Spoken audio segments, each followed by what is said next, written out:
Bonjour et bienvenue dans le cercle postpartum. Aujourd'hui, on va aborder un sujet qui touche toutes les femmes en postpartum, l'alimentation.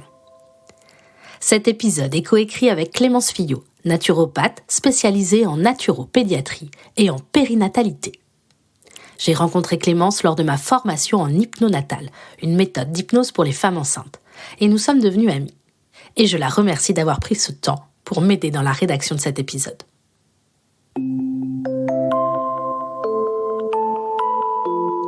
As-tu déjà remarqué qu'on ne parle alimentation qu'en cas de problème ? En cas de surpoids, de diabète ou de cholestérol. Pourtant, l'alimentation est la base de tout. Elle est le carburant même de notre corps.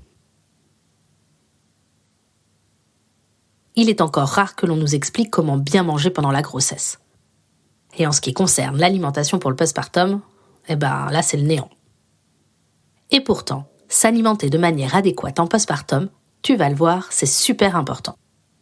Avec la grossesse, puis l'accouchement, tu as déjà consommé beaucoup de tes réserves en oligo-éléments et en minéraux.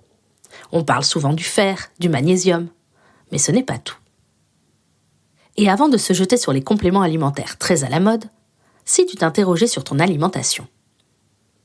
Bon, soyons franches, ce n'est pas en postpartum que l'on a le temps de se poser la question de l'alimentation. Alors, encore et toujours, je te propose des informations et des conseils d'organisation pour vivre ton postpartum plus sereinement et avec une alimentation adéquate. Je vais rentrer tout de suite dans le vif du sujet. Et n'en déplaise à tous les magazines qui essayent de t'expliquer comment retrouver la ligne 15 jours après la naissance, moi, je vais te dire qu'en postpartum, il ne faut pas se priver et qu'il est important de manger à sa faim. Hors grossesse et postpartum, une femme a des besoins énergétiques compris entre 2000 et 2200 kcal par jour. Sais-tu qu'en postpartum, ces besoins augmentent ? Et si tu allaites, ils augmentent jusqu'à près de 3000 kcal par jour. Quand même, hein ? Mais l'important, ce n'est pas juste le nombre de calories, mais bien la qualité de ces calories. L'alimentation joue un rôle majeur dans la récupération postpartum. Même en temps normal, encore une fois hors grossesse et postpartum, certaines carences favorisent la dépression. Alors, avec la fatigue du postpartum, imagines-tu comme des carences peuvent jouer un rôle dans la dépression du postpartum ? Peut-être te demandes-tu pourquoi bien manger en postpartum ? Les objectifs de l'alimentation en postpartum sont les suivants. En premier, apporter des nutriments pour récupérer de la grossesse et de l'accouchement. Une alimentation adéquate permet d'apporter tout ce dont ton corps a besoin pour réparer les tissus, les déchirures périnéales, les cicatrices de césarienne, la peau, les muscles abdominaux et périnéaux distendus. Une alimentation adéquate permet également de compenser les pertes de sang, de rétablir tes réserves en minéraux et de t'apporter de l'énergie. Oui, les calories sont en réalité de l'énergie. Et ça aide pour réduire la fatigue. Ensuite, l'objectif de l'alimentation en postpartum, c'est de faciliter la digestion. Une digestion difficile consomme beaucoup d'énergie. En sélectionnant les aliments simples à digérer, tu gardes de l'énergie pour la récupération physique. Enfin, l'alimentation permet de réchauffer ton corps et d'apporter du réconfort. D'un point de vue énergétique, l'accouchement crée une ouverture qui refroidit le corps. La jeune maman a besoin de chaleur pour remonter en force vitale. Cependant, réguler la température corporelle demande de l'énergie à l'organisme. Et donc, manger chaud limite cette dépense énergétique en faveur de la récupération. Tu l'as compris, l'alimentation est un facteur clé dans la récupération du postpartum. Et comment fait-on ? Alors qu'en postpartum, on se retrouve souvent la tête dans le guidon, à jongler entre couches, tire-lait et régurgitation. Tu connais ma devise, s'informer et anticiper, c'est une des clés. Je t'en ai déjà beaucoup parlé dans la saison 1, mais en postpartum, la priorité pour la maman, c'est le repos. Pas question de se lancer dans des courses à n'en plus finir et de la cuisine pour toute une tribu. Alors, quelles sont les possibilités ? Eh bien, il en existe plusieurs. La première, c'est tout ce que tu peux préparer en anténatal. Quand tu cuisines pendant la grossesse, tu en fais une plus grande quantité et tu congèles le superflu. Et si au lieu d'une baby shower, tes amis organisaient un grand moment de cuisine où chacune prépare un ou deux plats que tu congèles pour le postpartum ? Bon, tu vas vite le comprendre, l'accessoire indispensable, c'est le congélateur. Parce que tu as aussi l'option de congeler des aliments bruts, déjà nettoyés, épluchés et découpés. Comme ça, tu gagnes du temps et tu n'as plus qu'à les cuire. Il existe d'autres solutions, comme la méthode du meal train. C'est une tradition anglo-saxonne qui consiste à se faire apporter un plat cuisiné par les gens qui viennent te visiter.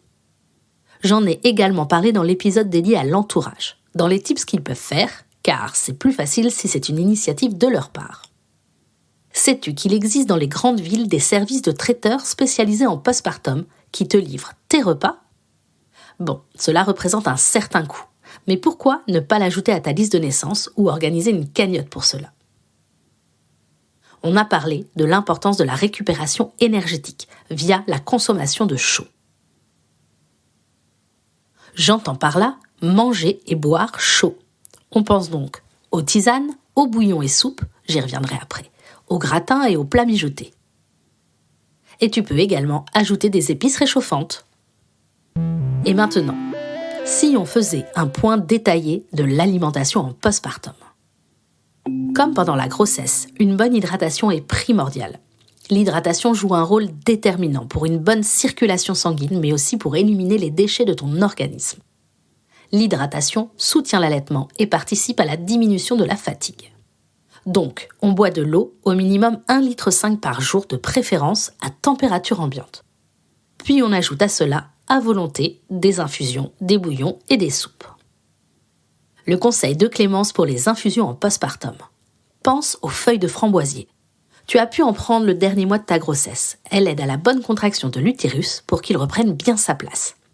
Mais pense aussi à la prêle, à l'ortie, à la mélisse ou au fleuve de mauve.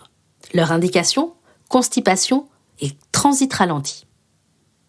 Sache que tu peux également les trouver en hydrolat à diluer dans l'eau. La mélisse et la camomille par exemple, qui aident à la digestion et qui servent au système nerveux. Ou alors le fenouil, qui est aussi bonne pour la digestion, mais le goût est moins sympa. Mais si tu allaites, ça va aussi aider la digestion de ton bébé. Alors, pourquoi pas ?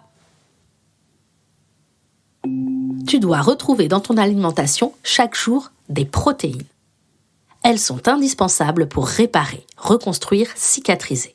Elles sont à la base de nos tissus, de tous nos tissus, mais aussi de nos hormones, entre autres. Tu peux consommer des protéines d'origine animale ou végétale, en sachant que la protéine d'origine animale est mieux absorbée.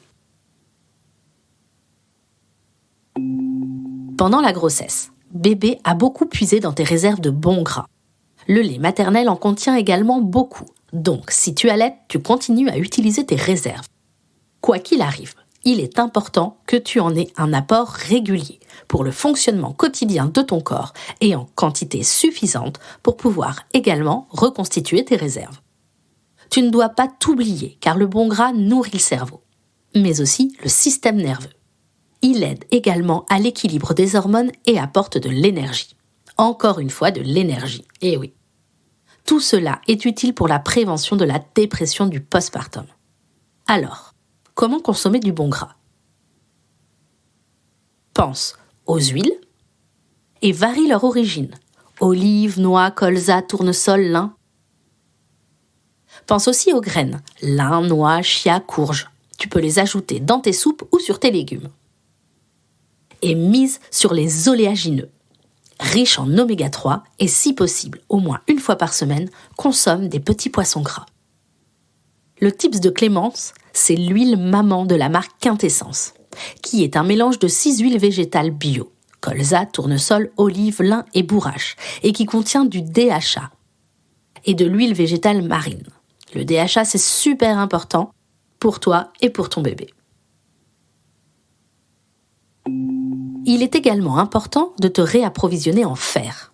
Les pertes sanguines de l'accouchement, l'élochie, puis le retour de couche t'ont exposé à une baisse significative de ta ferritine. La ferritine, c'est le taux de fer dans le sang. Le taux de fer et le taux d'hémoglobine sont liés. Ils jouent un rôle important dans l'anémie. L'anémie de fer, dite anémie ferriprive, entraîne fatigue et augmente le risque de dépression. Et cela, même en dehors de toute grossesse et d'accouchement. Pour compenser cela, tu dois miser sur la consommation de viande, d'œufs, de légumes, verts et de lentilles. L'astuce de Clémence est d'ajouter de la spiruline à ton alimentation. Tu peux la trouver sous forme de poudre que tu peux ajouter dans une boisson ou un yaourt. Tu peux également miser sur les épices. Elles ont de nombreuses vertus. Par exemple, le curcuma et le gingembre ont des propriétés anti-inflammatoires. Pour favoriser la digestion, je t'en ai parlé plus haut du rôle de la digestion, le cumin et la cardamone. Et toujours en pensant à l'énergie, la cannelle, le clou de girofle et encore une fois le gingembre, qui servent à réchauffer le corps. Tu peux les associer dans tes plats ou dans tes boissons. Avec tout cela, on n'oublie pas l'importance des fibres. On les retrouve dans les fruits et les légumes, bien sûr, mais aussi dans les céréales complètes ou semi-complètes, et dans les légumineuses. On pense bien évidemment aux pruneaux et aux figues, mais il y a entre autres les poireaux, les haricots de toutes sortes, le fenouil, le céleri et aussi les lentilles, les pois chiches, les amandes, et encore bien d'autres. Et de quoi varier les plaisirs. Les fibres associées à l'hydratation facilitent le transit et limitent la constipation.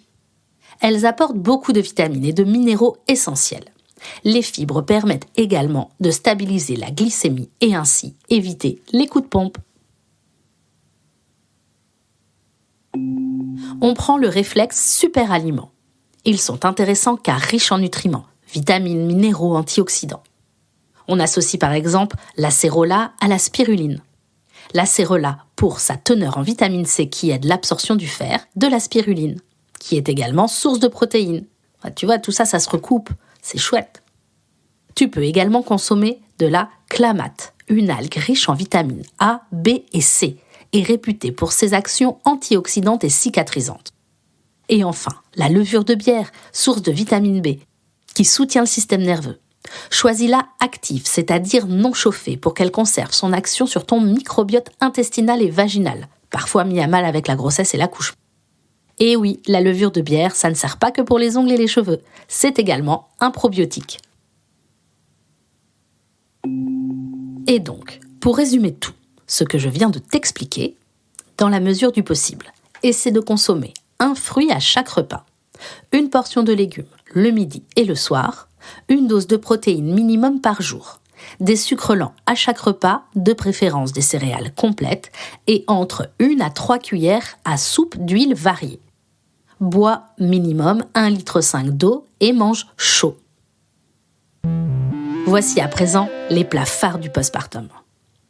Connais-tu le bouillon d'os ? Il est digeste, chaud, riche en minéraux et collagène. Il coche presque toutes les cases. Si tu te demandes à quoi ça sert le collagène ça sert pour la reconstruction de ta peau, la reconstruction de tes muscles, ça fait partie de tout. Pense également aux soupes et aux veloutés. Les plats mijotés tels que les dalles, les currys, le chili, le couscous, les plats en cocotte. Les gratins également, de légumes ou les lasagnes. Les porridge de manière sucrée ou salée. Et les snacks tels que les energy balls ou les oléagineux, en purée aussi. Pour finir, on évite les boissons fraîches et sucrées, les crudités, les glaces, les plats préparés du commerce qui sont trop transformés, trop additifs, moins intéressants au niveau nutritionnel. Notre bon plan avec Clémence, c'est la marque Jolie Mama, un vrai coup de cœur. Moi, je l'ai connue à sa création sur un salon. On y trouve des snacks, des bouillons, des boissons chaudes, le cacao, le lait d'or, des granolas, du porridge. Et leur site est rempli de conseils et très bien sourcé. J'espère que tu y vois plus clair au sujet de l'alimentation de la femme en postpartum. Et le bonus, c'est que ça marche aussi pour le coparent et que plein de ces conseils servent pour tout le reste de ta vie. Je te remercie pour ton écoute. Cet épisode a été écrit à 4 mains avec Clémence Fillot, naturopathe. Elle consulte en présentiel et à distance pour la préconception, la grossesse et le postpartum. Merci Clémence pour ton soutien et ta présence. Si l'épisode t'a plu, tu peux t'abonner au Cercle Postpartum et découvrir un nouveau thème en lien avec le postpartum chaque semaine. Pense à laisser un commentaire à l'épisode pour lui offrir de la visibilité et une note positive sur ta plateforme d'écoute. Tu peux suivre toute l'actualité du Cercle sur Facebook, Instagram et LinkedIn. Je suis Anne-Charlotte Schmitt. Je réalise ce podcast sur une musique de Guillaume Coindé. Je te dis à très bientôt et bon postpartum à toi.